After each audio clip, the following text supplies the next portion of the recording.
Perdidos na Estante, o seu podcast de adaptações literárias do site Leitor Cabuloso.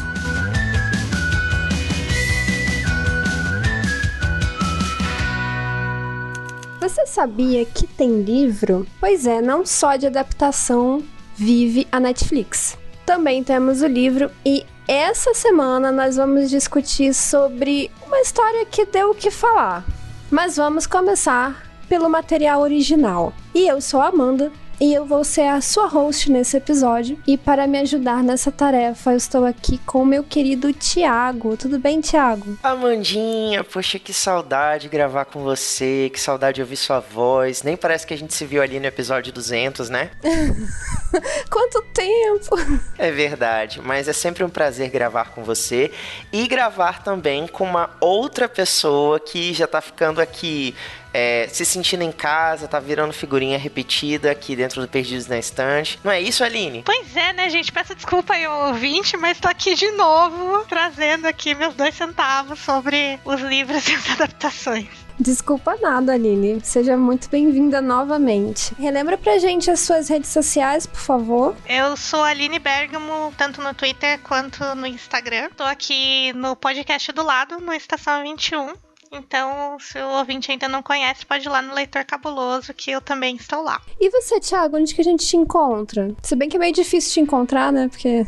eu tô sempre fugindo dos agiotas. Quer dizer, eu tô sempre mudando a minha roupa nas redes sociais pra manter o meu anonimato, a minha liberdade, né? Enfim, vocês me encontram ainda no @Thiago Olivreiro, no Twitter, Instagram, Goodreads, Scooby. Tô sempre lá. Quem quiser bater um papinho sobre livros, adaptações, memes, é só me procurar. E vocês me encontram também no Instagram, e só no Instagram, porque é assim mesmo. E eu sou @Amanda_Barreiro e tô por aqui, gente. Eu sou uma mulher de poucas redes sociais. Mas dito isso, eu já deixei escapar ali no começo que vamos falar de uma história que ganhou aí os twitters da vida nessas últimas semanas. E nós estamos falando de Persuasão. Só que hoje nós vamos discutir a obra da querida Jane Austen, né, Thiago? Que você leu muito rápido. Foi um livro muito fácil de ler. Nossa, foi assim, surpreendentemente positivo. Só que não, né, gente? Pelo amor de Deus. Vamos conversar sobre essa experiência de leitura aí. Guarda isso aí, eu vou chamar o assistente e nós já voltamos pra entrar mais nesse assunto. Persuasão, escrito em 1816 e publicado póstumamente em 1818, é um romance clássico de Jane Austen que conta a história de Anne Elliot e um romance impossível com Frederick Wentworth, devido à diferença de classes sociais. Enquanto os Elliots são uma tradicional família de baronetes, Wentworth é apenas um marinheiro. Após 8 anos, o casal se reencontra, trazendo uma nova luz ao relacionamento.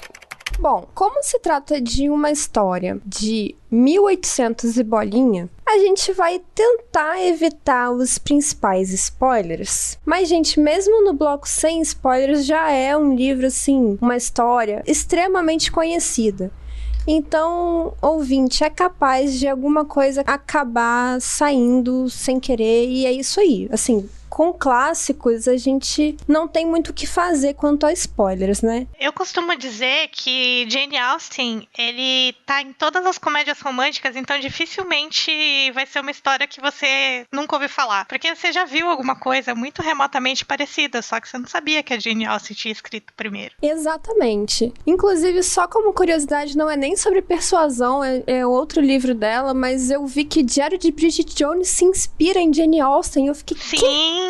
Eu não sabia disso. As Patricinhas de Beverly Hills também. Pois é. Então, vamos tentar moderar, mas não tem como deixar de falar alguns spoilers. E nós estamos aqui falando de uma história, então, lá de 1817, por volta, né, dessa data. E temos aqui a nossa protagonista, Anne Elliot, como o nosso assistente já falou. E vamos ter ali uma história de amor um pouco mais madura, um pouco mais séria, com personagens já em uma outra fase de vida diferente do que a gente costuma ver nos outros livros da Jane Austen. E vem a questão principal do livro, né? A persuasão, que a Anne Elliot foi persuadida a não continuar o relacionamento. Para deixar isso um pouco mais interessante, eu vou pedir a Aline o favor de nos contar essa sinopse de persuasão como se a Anne Elliot estivesse escrevendo uma carta a Lady Russell. Olha que responsa, hein? Só não vou conseguir falar em clássico, então imagine que você está lendo uma tradução modernizada aqui, tá? Como alguém tentou fazer aí na Netflix. Amei, já amei. 10. Bota um emoji na carta também, tá? 5 selos cabulosos. Então vamos lá. Senhora Lady Russell, eu gostaria de te atualizar que a gente conseguiu um inquilino lá para a residência do meu pai e nós estamos de mudança. Estamos indo para Bath, enquanto isso vai se hospedar aqui na casa a família de um marinheiro, ele e a sua esposa. Vou ficar aqui na casa da Mary por um tempo para eu me adaptar e conhecer os novos inquilinos, mas você não sabe. A senhora, a esposa desse marinheiro, ela é irmã de um senhor que há muitos anos atrás você me dissuadiu de um casamento. Você se lembra dele, do Capitão Wentworth? Pois é, menina. Já pensou se ele aparece por aqui? Bom, espero que a gente não se encontre, né? Porque pode causar um climão aí, é melhor evitar. Mas a gente se encontra quando você voltar de viagem. Eu passo te visitar antes de ir pra Beth, tá bom? Beijinhos. Beijinhos, emoji no final. Amei. Pois é, gente. Então, assim, né? Tomara que eles não se encontrem, né? Só que não. Já pensou? Que coisa, Poxa, não é mesmo? poderia render uma história muito interessante. Ops. Bom, gente, vamos começar aqui do começo, né? E aí, vocês recomendam a leitura? A gente já teve essa conversa antes, muitos episódios atrás, quando você fez a revelação bombástica neste podcast de que você não gosta de Orgulho e Preconceito. Você reafirma isso? Por que você tá invertendo isso pra mim? Você reafirma isso, por favor, é suas Reafirmo. palavras. Ok, você causou um impacto muito grande em mim, na nossa audiência, tanto que a gente perdeu muitos ouvintes. Não, brincadeira, sacanagem. Mas, o que acontece, né? Pra quem, a grande maioria das pessoas que falam, nossa, eu amo Jane Austen, caramba, nossa, perfeita, maravilhosa. Aí você olha pra pessoa e fala assim, você leu Orgulho e Preconceito, né? Li! Aí você fica assim, olhando pra pessoa, aí você pensa assim, eu também gosto dela e tal. Então, aí quando você chega num livro, assim, como Persuasão, aí você fala, nossa, né, Jane Austen, Orgulho e Preconceito, que legal. Vamos revisitar a escrita dessa autora tão maravilhosa, à frente de seu tempo. Gente, que percurso difícil, meu Deus do céu. Sério, olha, esse livro, ele tem um ritmo bem diferente, assim, o estilo dele, a maneira como a Jane Austen constrói essa história é bem diferente de Orgulho e Preconceito. Então, assim, se você, como eu, né, pegou aí o hype, gosta mais da Jane, assim, você reconhece a importância histórica dela, né, a referência que ela é dentro da literatura inglesa, mas que você, tipo assim, fica um pouco mais preso às adaptações das obras dela, você vai sentir um pouquinho de dificuldade com Persuasão, eu diria, né, é um livro que ele requer textos de apoio, sabe? Eu acho que é um livro que se você não mergulhar nele, pelo menos assim, tendo um pouquinho de base do que era a época, do que ela estava tentando fazer ali dentro daquela história, você vai se perder fácil. Assim, eu pelo menos tive essa sensação. E você, Aline? Olha, eu vou dizer que eu adorei a leitura, eu adorei o livro, mas eu acho que pode ter um detalhe aí de tradução realmente, porque eu li há alguns meses atrás Razão e Sensibilidade, uma tradução gratuita aí que estava no Kindle, e eu odiei o livro com todas as minhas forças, e eu lia literalmente para pegar no sono e dormir. E aí, quando eu fui ler Persuasão, eu escolhi pegar uma tradução diferente para ver se a minha experiência mudaria. E eu acho que ajudou. Eu li uma tradução menos clássica do que a que eu tinha lido então. E aí eu me apeguei muito mais à história do que ao texto, a fluidez do texto em si. E eu gostei muito. Inclusive, a Anne é a minha personagem favorita da Jane Austen até agora, pelo menos dos livros que eu li. Olha Interessante. Só. Eu concordo com a Aline porque eu já tinha lido esse livro. Eu me torturei, né? Porque assim... eu quero deixar bem claro que eu não sou hater da Jane Austen. Veja bem. Eu acho, inclusive, o trabalho dela muito admirável. Eu sou fã de quem ela foi como escritora, mas eu não vejo sim, não tem apelo pra mim ler, por exemplo, Orgulho e Preconceito, que eu não gostei. E eu li Persuasão há pelo menos uns 4 anos e eu tinha odiado, assim, com todas as minhas forças. E eu acho que aconteceu a mesma coisa que com a Aline, porque dessa vez eu decidi pegar uma outra tradução. Inclusive, comprei o livro. Você encontra ele gratuito porque já não tem mais direitos autorais. Então, não é difícil encontrá-lo gratuito. Só que eu decidi comprar o livro, uma tradução um pouco melhor. E eu, nessa segunda leitura, por incrível que pareça, não vou dizer que é meu livro favorito, mas eu tive uma experiência muito superior da primeira vez. Então eu acho que a Aline tem toda a razão quanto à tradução. Realmente, com clássicos, você procurar um trabalho um pouco melhor, de repente com nota de rodapé, com texto de apoio, como o Thiago falou, nossa, faz toda a diferença do mundo para ler clássicos. E até você prestar atenção nesse texto que vem no comecinho do livro, que vem contextualizar, né? Tem tanta gente que pega o livro e pula e acha que é brincadeira, né? Que tá lá à toa só pra gastar página. Eu li a versão da LPM, que é a versão do Pocket, e mesmo assim, ela tem um textinho de abertura ali que fala um pouco sobre por que o livro chama Persuasão e da onde vem todo esse contexto, e ele faz diferença na hora que você tá lendo a história. Tem algumas edições de outros clássicos, no caso, que vem até com alguns textos mais informativos sobre o autor, alguma experiência de vida do autor, e nossa, aquilo contextualiza tanto. Porque assim, antigamente não existia essa questão de eu vou escrever aqui um best-seller só pra ganhar dinheiro. Então, muito do que eles escreviam estava diretamente ligado ao que eles acreditavam. E aí você conhecer um pouco mais do autor também influencia a sua experiência de leitura. Isso volta até na nossa treta do último episódio, né, Thiago?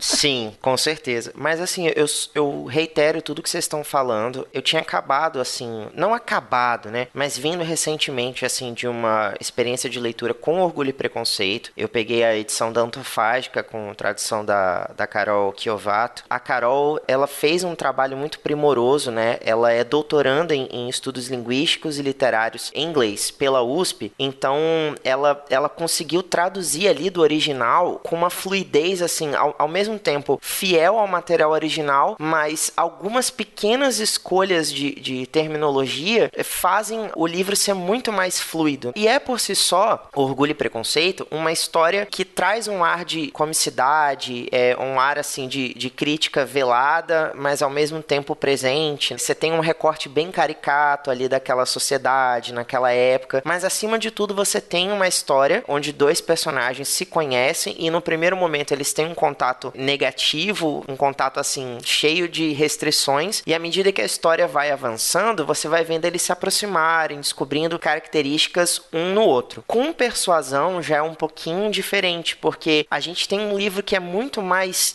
denso, assim, um clima mais melancólico. O livro é cheio de altos e baixos. É uma história sobre segundas chances perdidas, né, para vários personagens, não só para Anne em si. Ele não é um livro muito leve, mesmo os momentos em que ele tem pequenas piadinhas. Ali, logo no comecinho, a gente tem uma brincadeira com o Sir Eliot, que é o pai das meninas, né, Anne, Elizabeth e Mary. Mas mesmo aquela coisa dele ser muito apaixonado por si mesmo, de ter vários espelhos na casa, e o único material literário que ele consulta é o livro da árvore genealógica, né, da família. Então, nesses momentinhos você dá uma risada, mas no resto do livro é tão denso, é tão pesado, tem umas coisas assim, elas são poéticas, mas ao mesmo tempo são tão densas que é difícil até você rir com o livro. Eu, pelo menos, achei assim um pouquinho mais complicado, né, até de acompanhar um pouco os acontecimentos em si. Exatamente, eu acredito que esse motivo que eu estava falando, né, porque o Persuasão vai traduzir muito do que a Jane Austen estava vivendo na época que ela escreveu o livro, porque ela já estava nos últimos anos de vida dela, né? Assim, literalmente, ela terminou de escrever o livro e morreu logo em seguida. Sim, então sim. Ela já estava doente, já era uma mulher de seus 40 e alguns anos, que nunca tinha encontrado o amor da vida dela, então tem um tom mais pessimista, tem um tom mais melancólico. Eu acho que tudo isso somado acaba transformando esse livro em um livro muito diferente do repertório dela mesmo.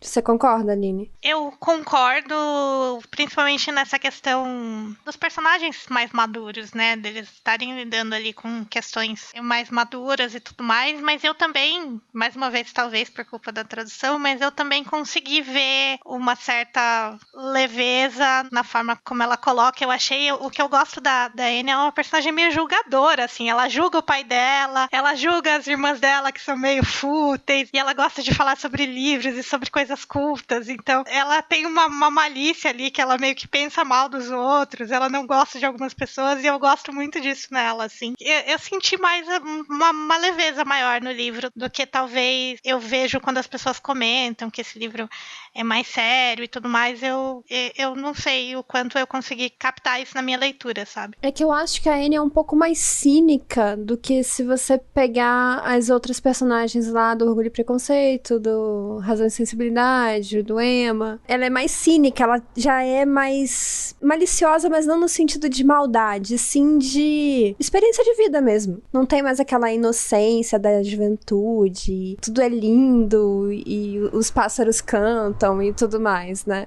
Mas a gente tá falando aqui, e vocês têm esse costume de ler outras obras clássicas? Vocês gostam de clássicos, não gostam? Eu não estudo, não trabalho nesse mundo literário, então eu não leio nada porque eu tenho que ler. E eu gosto muito de conhecer o clássico mais da ficção científica, assim, que é o meu mundinho ali, onde eu sempre vou atrás, leio aqueles livros super antigos. Agora, os clássicos mais voltados para romance, assim, para essa coisa, eu confesso que não é uma coisa que eu leio tanto. Principalmente falando em ficção científica, eu sempre procuro, assim, conhecer as bases, sabe? Mas de resto, eu vou mais no hype, o que tá bombando ali. Normalmente, quando tem uma adaptação, eu vou atrás pra conhecer, mas mais por curiosidade mesmo. E você, Thiago? Então, eu vivo numa espécie de autocobrança em relação a isso, e isso até me atrapalha um pouco enquanto leitor, porque eu às vezes não consigo pegar um livro assim que tá no hype, ou um livro assim um pouco mais com o propósito do entretenimento mesmo. Eu pego pra ler e eu leio com uma espécie de culpa, assim, tipo, poxa, sei lá, eu deveria estar lendo alguma coisa um pouquinho mais assim... Culta? Eu não sei. Entre muitas aspas aqui. Eu acho que essas aspas aí são importantes, Amandinha, porque assim... Sim, com certeza. Parece que o que não é culto, o que não se faz clássico, não é literatura. E não é isso que eu quero dizer, até porque eu não tenho nem autoridade pra dizer uma coisa dessas. Mas eu penso assim, poxa, a vida é tão curta, eu deveria estar lendo, sei lá, Ana Karenina, ao invés de estar aqui lendo Como Eu Era Antes de Você, sabe? Mas assim... Ai, amigo, se liberta dessa culpa, amigo. Eu quero me libertar dela, eu não acho que é uma coisa saudável. Então, assim, eu meio que me forço, às vezes, a pegar algumas coisas um pouquinho mais rebuscadas para ter essa experiência. Eu acho que ela é importante. Por exemplo, eu amo Harry Potter, você sabe disso. É um livro que marcou uma geração. Até hoje, quando alguém me pergunta por onde começar a ler alguma coisa, eu sempre indico, começa por aquilo que você gosta, né? Se você gosta de fantasia, vai ler um livro de fantasia. Se você gosta de ficção científica, se você gosta de romance, se você não gosta de ficção, assim, tipo, narrativa, então, sei lá, vai ler autoajuda, vai ler algum livro técnico, uma biografia, alguma coisa que você gosta, alguma coisa que te desperta interesse. Pra você ser leitor, você tem que ler alguma coisa que você goste. Não adianta você dar patada, dar cabeçada numa coisa que não tá funcionando pra você. E eu acho que, nesse sentido, os clássicos acabam dificultando um pouquinho, sabe, a experiência de leitura por esse peso, essa importância, sabe? Na escola, por exemplo, por que a gente trabalha mais Machado de Assis, José de Alencar, mas acaba não sobrando muito espaço pra gente falar daquilo que a galera gosta de ler, que eles estão comentando ali no momento, tipo Taylor Jenkins Reid, né, que tá todo mundo amando aí, a Evelyn Hugo e tal. Por que a gente não consegue trabalhar as duas coisas na escola, sabe? Então, assim, eu tento... Não tem tempo. Não tem tempo, realmente, não tem tempo. Eu acho que me perdi um pouco na pergunta, mas enfim, tá aí a resposta. Tá bom, tá bom. Eu acho clássicos bem importantes também, mas eu acho que não são a única coisa importante. Eu acho que tem esse detalhe, sabe? Saber dosar isso. Porque, de fato, assim, como a gente já comentou anteriormente, é muito interessante como você percebe em várias histórias de hoje, extremamente atuais, essas nuances de clássicos que a gente, de repente, nem sabia. Como eu comentei da Bridget Jones, eu realmente não sabia. Tem alguns que nós já temos, assim, como conhecimento geral, tipo Rei Leão. Mas é interessante você ter essa referência do clássico pra você ver uma história nova e pensar assim, eita, já vi isso em algum lugar, sabe? E não ficar simplesmente boiando ali no assunto. Mas eu realmente acho que não são a única coisa importante, Thiago. Então, relaxa. Lê o seu Como Eu Era Antes de Você. Tá tudo bem. Obrigado, amigo. Eu tô trabalhando isso dentro também de mim. Bom, gente, vamos falar um pouco com spoilers agora. Eu vou chamar o assistente e a gente se solta aqui. Anne Elliot é a protagonista menos jovem de Jane Austen, com 27 anos, e é também a mais séria, reservada e melancólica. Assim, Persuasão é considerado o romance mais maduro da autora, representando o amor não como um poder arrebatador, como observamos em Orgulho e Preconceito, por exemplo, mas como uma constante na vida das personagens. Bom, ouvinte, se você ainda não leu este livro de 1800... volte algumas casinhas, leia. Ou então, se você não se incomoda com spoilers, continua com a gente. Mas agora nós vamos realmente esmiuçar aqui o livro. Bom, nós temos como personagens principais, gente, o casal Anne Elliot e o Capitão Wentworth. O que vocês acham deles individualmente, da Anne e do Capitão? E o que vocês acham deles como casal? Vocês já têm outras referências de casal, então eu consigo perguntar pra vocês. São um casal memorável? É uma história de amor que fica com vocês? São várias perguntas, podem responder em blocos. Bom, eu acho que a Anne eu já falei, né? Eu virei muito fã, assim, tipo Elizabeth Kane aqui, né? Eu gostei muito mais da Anne, ela é muito mais legal. O Capitão, eu achei ele muito carismático até, mas ele ficou iludindo as meninas lá que queriam casar com ele, aí eu fiquei com um pouquinho de ranço. Mas eu confesso que eu não sinto que o livro mostra eles como um casal. A gente fica muito mais apegado às memórias que a Anne tem deles quando eles estavam bem, e você tem todo esse momento durante o livro, essa apreensão da Anne em relação a, será que ele tá sendo educado comigo porque ele ainda gosta de mim? Ou será que ele tá sendo educado comigo porque ele é educado e é isso, e acabou, e ele, sei lá, ele não quer mais casar comigo. Então tem muito esse lado dela de não saber muito bem como é que tá a relação deles e desse conflito,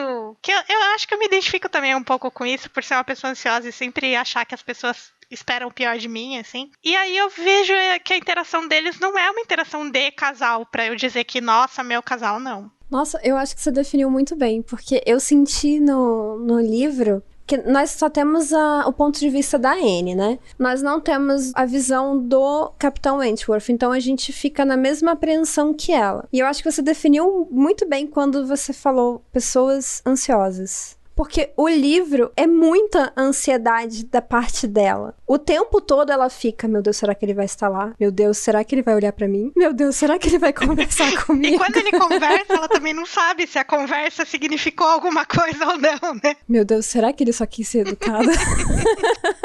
Esses são os pensamentos de uma pessoa muito ansiosa o tempo todo. Acho que foi uma definição perfeita. E você, Thiago? Então, vocês sabem aquela música E no balanço das horas tudo pode mudar? Não tem? Do Metrô, né? Essa música Tudo Pode Mudar. Acho que a frase dessa música que define a Anne é aquela... A música toda define ela, eu diria, né? Mas aquela parte, eu acho que ele não vem...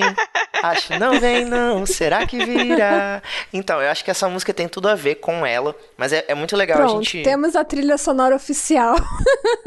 Eu acho que fica um momento bem legal pra gente fazer um paralelo com a história da própria Jane Austen e com as personagens que ela criou nos romances dela. A Jane em si, ela nunca se casou, né? Existem alguns biógrafos que relatam a possibilidade dela ter sido cortejada por um rapaz da época dela, mas até então são só suposições, né? O que a gente sabe, historicamente falando, é que ela morreu solteira. Ela teve uma história de vida muito marcada, assim, por essa questão familiar. Ela perdeu a mãe muito cedo, o pai também adoeceu e ele se preocupava muito com o futuro dela, né? Por ela ser solteira, ter esse sonho de ser escritora. E apesar de encorajar esse hábito dela, ele também se preocupava com o futuro que a Jane e as irmãs dela teriam, né? Então, depois que o pai pai dela morreu, ela passou boa parte da vida dela meio que vivendo de favor ali na casa de alguns parentes, assim, ia pra casa de um, ficava um tempo, aí tinha um desentendimento, aí depois ia visitar outro, ficava mais um tempo. Então, assim, ficou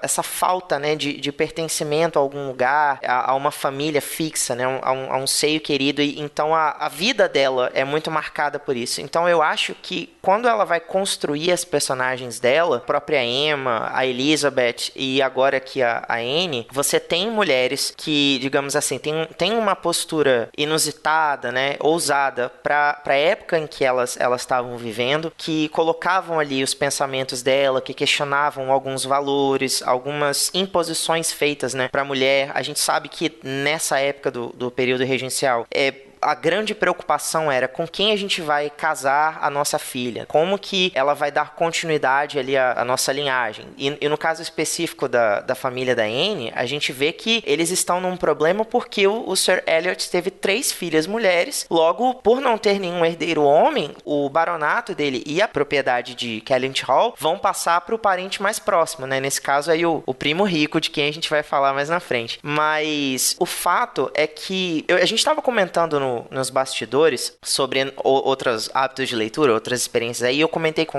a Amanda e com a Aline que eu recentemente tive que ler A Hora da Estrela, da Clarice Lispector. Também não foi uma experiência fácil, mas eu queria aproveitar para perguntar para Amanda, sabendo que ela gosta muito desse livro da Clarice, se daria pra gente fazer uma comparação entre a Macabeia e a Anne Elliot, pelo fato de as duas, entre aspas, né, serem protagonistas das suas histórias, mas não serem presentes nelas. Parece, pela minha interpretação, que tanto a Macabeia quanto a Anne, elas assistem as pessoas tomando decisões, fazendo escolhas acerca da realidade ao redor delas. E elas em si acabam não participando tanto, sabe? Elas meio que ficam em segundo plano, assim. Você acha que dá pra gente fazer essa conexão, Amanda? Com muitas reservas. Claro, porque são livros escritos em épocas diferentes, né? Por inspirações e propósitos diferentes. Contextos diferentes também, né? Porque a questão da Macabeia é que ela é uma imigrante, né? Ela é uma retirante nordestina e ela vive uma questão ali de exclusão social. E por isso ela tem essa postura de ser carregada pela maré. No caso da Anne, ela tem uma posição de prestígio na sociedade. Só que, naquela época, uma mulher não casada era um estorvo para a família. Porque ela teria que ser dependente do pai, da propriedade, digamos assim, né? Nessa época, eles não tinham uma propriedade, tipo, eu tenho uma casa. Eles têm um estado, que é como eles chamam. E ali tem toda a questão financeira que vem dos arrendatários e tudo mais. E tudo aquilo ali teria que ser, de certa forma, usado para bancá-la o resto da vida. Uma vida de mulher solteira. E isso era péssimo para os negócios. Porque vamos lembrar que mulher nessa época era uma propriedade. E por isso ela precisava ser passada para outro homem que ia geri-la. Infelizmente, assim, em termos práticos, a questão é essa. Por isso o casamento era tão importante. O casamento não tinha absolutamente nada de romântico. Então, nesse ponto de ter pessoas decidindo a vida dela por ela, eu até concordo. Só que a Anne tem uma postura diante da vida de forma muito diferente da Macabeia. E eu acho que as diferenças começam a se acentuar. Porque por mais que a Anne fique ali refém dessa situação, porque ela não tem independência financeira, ela não tem meios de sobreviver sem a família, ela acaba tendo uma postura, de certa forma, eu controlo a minha vida. As minhas escolhas dentro do que eu posso controlar. Entende isso, Thiago? Entendo sim, concordo com você. Nesse ponto, o caminho dela já diverge. Tanto que ela decide... No começo ela é persuadida, mas ela deixa claro em muitos momentos que ela poderia ter feito a escolha de casar com o Wentworth lá 8 anos antes, quando ele era pobre. Só que ela não fez porque ela foi persuadida pela Lady Russell e a família não ia aceitar e ela quis agradar todo mundo e blá blá blá. Mas não é que ela não tivesse uma escolha. Ela sofreria consequências talvez muito ruins, mas ela tinha uma escolha. Eu acho que falta escolha pra Macabeia. Entendi, concordo com você. Nossa, ficou um papo bem cabeçudo esse aqui. Mas foi bom. Uma coisa que eu acho interessante aqui no inglês original, né, quando eles vão se referir à idade da Anne, eles não falam 27 anos, eles não dizem 27, eles dizem 7 and 20. Então é tipo assim, numa tradução livre, é como se ela estivesse aí há 7 anos atrasada em relação ao período que ela já deveria ter se casado, né? Então ela tá há 7 anos ali sendo considerada um incômodo por ser a filha do meio, por não ter nenhuma característica, nenhuma qualidade ou virtude que faça ela se sobressair em relação às irmãs, tanto que você vê ela literalmente apagada dentro da própria casa. Agora, sabe o que é mais interessante nessa história? Não sei se vocês pensaram nisso também. Conta aí. É que a irmã dela, a irmã mais velha... A Elizabeth, ela tá numa situação bem pior que a Anne. Exatamente. com certeza. Porque ela é bem mais velha, assim, aparentemente, né? E ela literalmente ficou ali como a companhia que o pai tem. Ponto. Ela não é cortejada por ninguém. Ela fica desesperada pra ser, mas ela nunca consegue. Eu acho que até fazendo um paralelo com o outro podcast que a gente gravou, que foi do Como Água para Chocolate, meio como se a sina dela fosse cuidar do pai, né? Enquanto as irmãs casam. E assim, e ela julga a Anne, tipo, solteirona. E o que nos leva a essa questão que até o Thiago já tinha comentado antes, que a Jane Austen faz personagens muito caricatos, justamente pra, na minha opinião, né, pelo menos na minha visão, pra criticar a sociedade da época. Vocês concordam com isso? Com certeza. Com certeza. Eu acho que aqui, não muito diferente das outras obras dela, né? A Abadia de Northanger, ela faz uma espécie de sátira do romance gótico. Uma protagonista que é muito interessada pela perspectiva de um mistério, que tá ali esperando a grande aventura da vida dela começar. Ela espera e isso não acontece. Se eu não me engano, ela vai até visitar uns parentes, porque ela tá tão assim, ansiosa, tão repleta de expectativas, que a família meio que vira assim, ai, vai visitar uma galerinha lá, vai ver seu tio, entendeu? Passa um final de semana lá na casa do seu tio, depois você volta. Seus tios estão te chamando. Isso, exato. Vai lá ver, leva essa cesta de doce aqui, volta mês que vem, entendeu? Tanto os outros romances dela também vão trazer muito esse recorte, porque é interessante, porque se a gente refletir, é uma época em que não tinha televisão, não tinha WhatsApp, né? Não tinha as baladinhas, não era todo dia que tinha um baile pra você ir lá, dançar e tal. Então, a grande distração dessa época era o quê? Eram esses encontros familiares, encontros sociais, essa coisa da visitação. Ai, vamos lá tomar um chá na casa de não sei quem pra bater papo, pra trocar receita, sei lá, qualquer coisa assim. Então, é muito comum que a gente veja a representação da sociedade dessa época como uma coisa assim meio fútil, né? Eu acho as preocupações assim, julgando a partir do meu ponto de vista na época em que eu vivo, eu acho as preocupações deles assim meio fúteis. Nesse livro especialmente, né? Pelo amor de Deus. Eu vejo isso, por exemplo, como você comentou, Thiago, sobre o livro lá que o pai fica lendo sobre a própria família e ele fica se admirando. E ele não gosta das pessoas porque as pessoas são feias. Sim. Ai, essa cidade só tem gente feia. Eu amo o fato de que quando ele abriu o livro já abria automaticamente na página sobre ele, assim, de tão marcado que já tava. Sim, o cara é o narcisista, assim, o primeiro narcisista do mundo. E você, Aline, o que você acha sobre isso? Não, eu concordo também. Eu cheguei a twittar enquanto eu tava lendo esse livro, né, que o resumo dos romances de Jane Austen, basicamente as pessoas indo uma na casa das outras e fazendo fofoca, porque basicamente é isso mesmo. E aí eu me peguei pensando assim, falei, pô, o que eu faria se eu tivesse nessa época? E realmente é isso que tinha pra fazer, né? As mulheres tinham que ficar uma na casa da outra comentando a vida dos outros, porque tinha muito tempo livre. E aí você falava e comentava as fofoquinhas ali da região. Mas eu fico pensando como deve ser delicioso, assim, sabe? Você chegar na casa de uma pessoa que você visitou ontem, né? Que tipo de assunto você tem pra tratar com a pessoa hoje? E é por isso que a fofoca se alimenta tanto, porque uma coisa que aconteceu vira um casamento. Imagina o assunto que um casamento dá por meses. Porque tem os preparativos, porque tem o não sei o quê, porque tem a festa e tem o vestido. Imagina o quanto isso rende. Eu vejo isso na minha família até hoje. No ano que uma prima minha casou, só se falou nisso. Aí foi a outra prima, aí é outro nenê, aí não sei o quê. Então,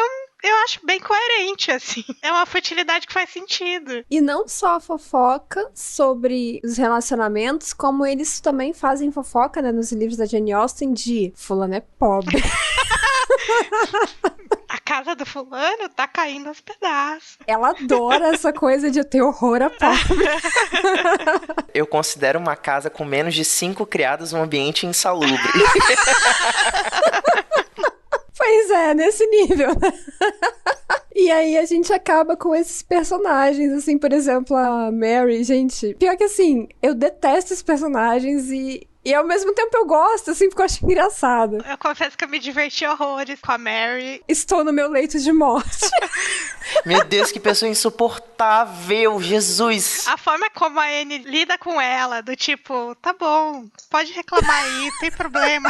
Eu achei maravilhoso, porque ela é meio cínica, assim, ela deixa a irmã dela fazer o drama dela, é maravilhoso. Tá bom, você tá morrendo, bebê? Tô aqui, tá?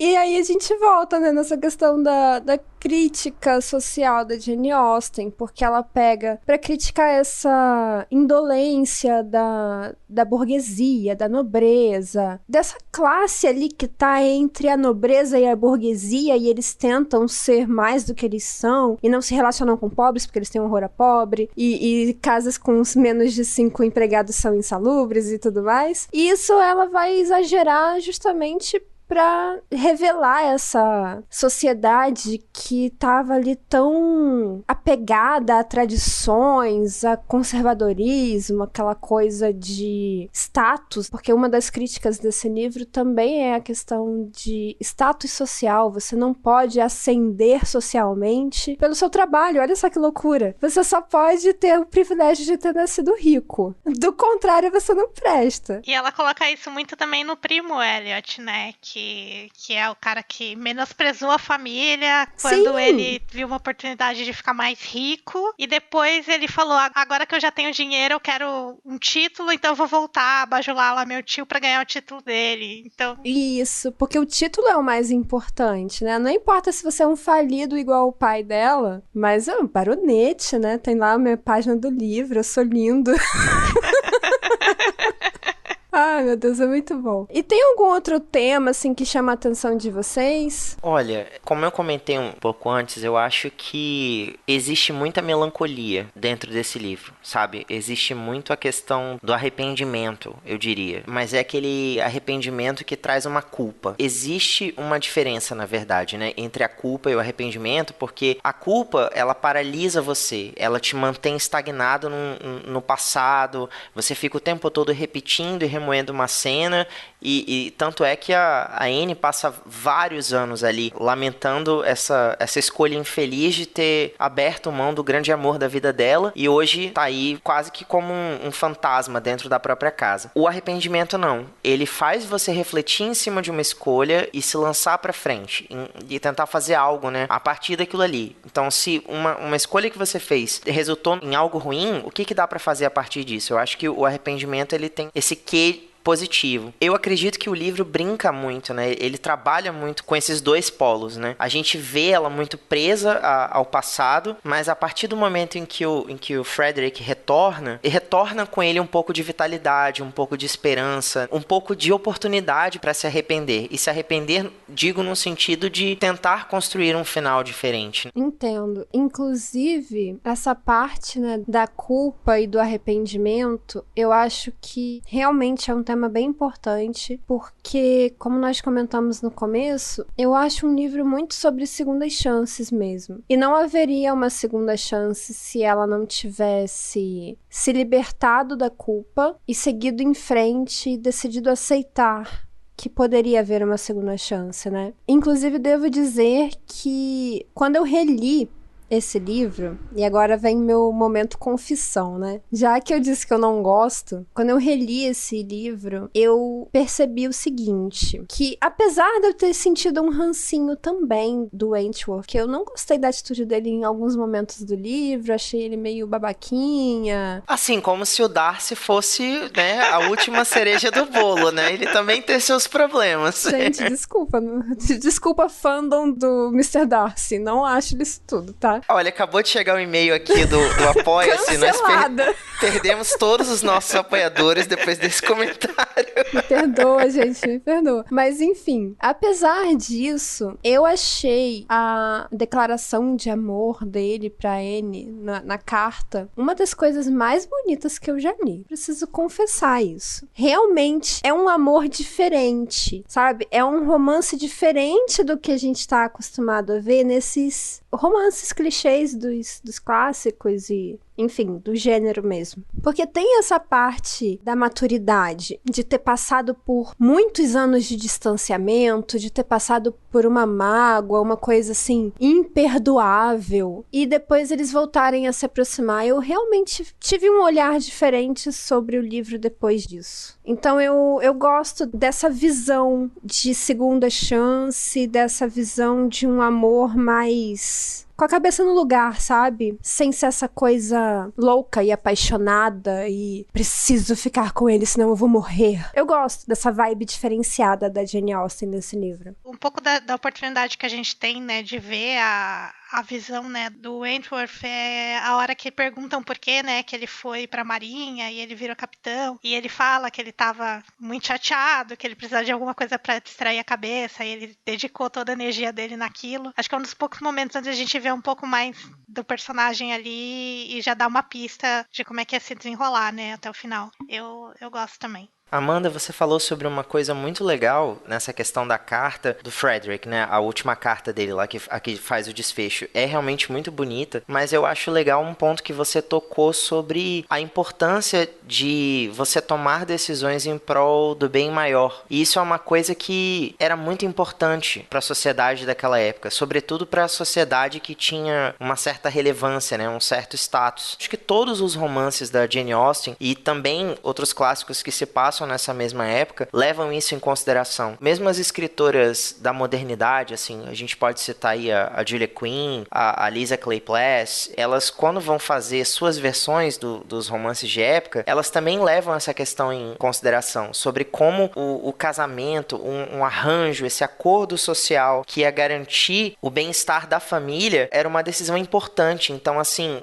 você ter a sorte de encontrar alguém por quem você viesse a se apaixonar, esse amor, esse sentimento ser recíproco e vocês conseguirem desenvolver ali um afeto que vai resultar numa união, é a sorte grande da época, sabe? É uma coisa rara de se acontecer. Sim, muito. Eu acho que é por isso que é tão bonito, né? Com certeza. E até no livro mostra alguns casais felizes. Isso era extremamente raro de acontecer. Por exemplo, as duas irmãs do Musgrave, elas também ficaram felizes com os relacionamentos que elas construíram. Não foi aquela coisa de casar com rico e tudo mais, mas elas estão felizes.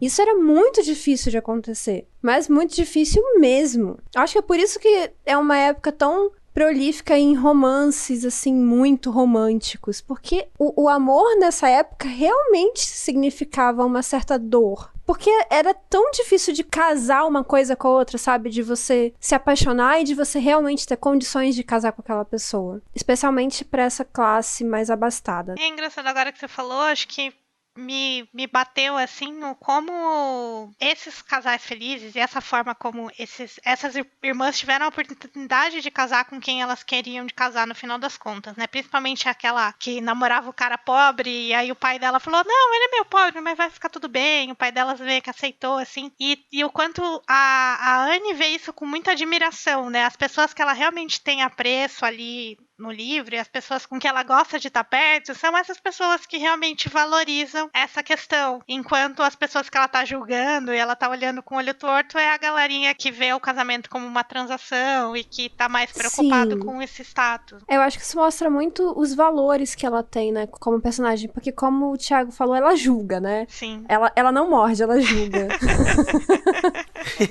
E ela julga o tempo todo, ela tem essa moral altíssima de certo e errado, o que é honrado, o que não é. Esse padrão moral muito elevado faz com que ela se aproxime de personagens que ela acredita que sejam mais transparentes, honestos, como, por exemplo, eu esqueci o nome deles agora, Harville, né, o casal que mora lá em Lyme.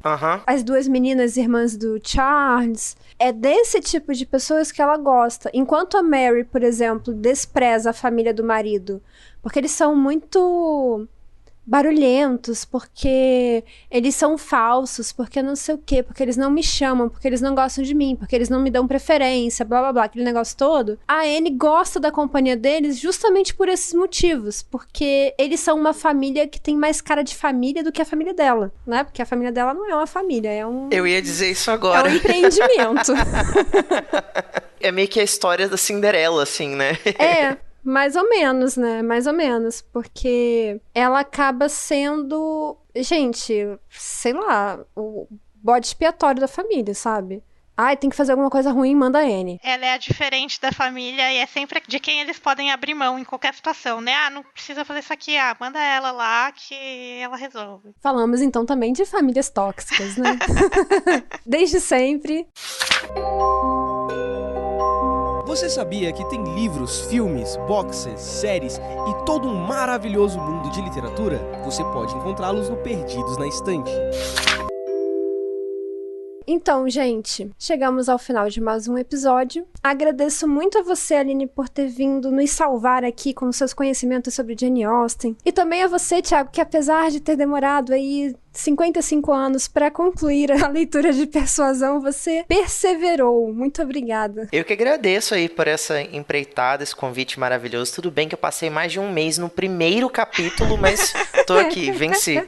Venceu! E é isso, ouvinte, muito obrigada pela sua escuta atenta, pelo seu carinho. E nos vemos no próximo episódio falando sobre polêmica, né, gente? Polêmica. Já vou pegar a minha pipoca. É isso aí. Um beijo e até a próxima. Tchau, tchau. Falou, galera. Boas leituras.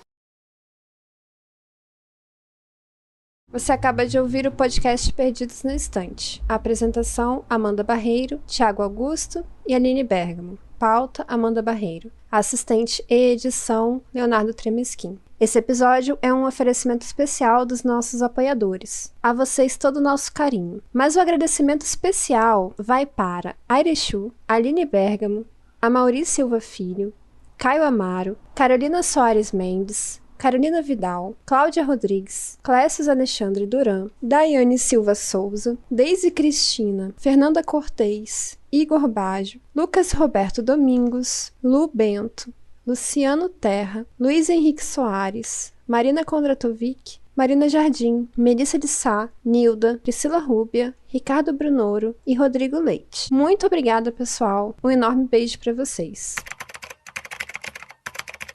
Contribua para novos episódios do Perdidos na Estante em catarse.me/leitor_cabuloso ou no PicPay. Se você é das redes sociais, nos encontre em twitter.com/perdidosestante e instagram.com/perdidosnaestantepod. Você acaba de ouvir o podcast Perdidos na Estante. A apresentação, Amanda Barreiro, Thiago Augusto e Aline Bergamo. Pauta, Amanda Barreiro. Assistente e edição, Leonardo Tremesquim. Esse episódio é um oferecimento especial dos nossos apoiadores. A vocês todo o nosso carinho. Mas o agradecimento especial vai para Airechu, Aline Bergamo, Amaury Silva Filho, Caio Amaro, Carolina Soares Mendes, Carolina Vidal, Cláudia Rodrigues, Clécius Alexandre Duran, Daiane Silva Souza, Deise Cristina, Fernanda Cortez, Igor Baggio, Lucas Roberto Domingos, Lu Bento, Luciano Terra, Luiz Henrique Soares, Marina Kondratovic, Marina Jardim, Melissa de Sá, Nilda, Priscila Rúbia, Ricardo Brunoro e Rodrigo Leite. Muito obrigada, pessoal. Um enorme beijo para vocês.